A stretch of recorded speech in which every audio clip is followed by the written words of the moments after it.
की 17 तारखेला तो दिंडोरी आश्रमातून निघाल्यावर नाशिक शहरामध्ये शरणपूर रोडला हस्तरेखा तज्ञांकडेही तो गेलेला होता. एकतर खंडण्या मागायच्या, दुसऱ्यांचे आयुष्य उद्ध्वस्त करायची आणि आपलं भविष्य कसं चांगलं आहे, पुढे आपल्या भविष्यात काय आहे हे बघायला हस्तरेखा तज्ञांकडे जायचं. 17 डिसेंबर 2024 चे सीसीटीव्ही जे आहेत ते तपासावेत आणि वाल्मिक कराड जो फरार होता तो कुणाकुणाकडे गेला, कुठल्या हस्ततज्ञांकडे गेला, त्यांच्यावर सुद्धा कारवाई होणं गरजेचं आहे. वाल्मिक कराड हा फरार असताना दिंडोरीच्या आश्रमात 15 आणि 16 डिसेंबरला मुक्कामाला होता.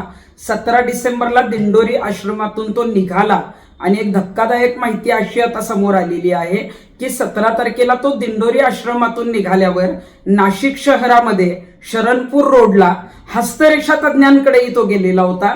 हस्तरेखा तज्ञांकडे आपले भविष्य बघण्यासाठी तो गेलेला होता आणि एकतर खंडण्या मागायच्या, दुसऱ्यांचे आयुष्य उद्ध्वस्त करायची आणि आपलं भविष्य कसं चांगलं आहे, पुढे आपल्या भविष्यात काय आहे हे बघायला हस्तरेखा तज्ञांकडे जायचं. एवढं गुन्हेगारी मानसिकता किंवा क्रूरता येते कुठून?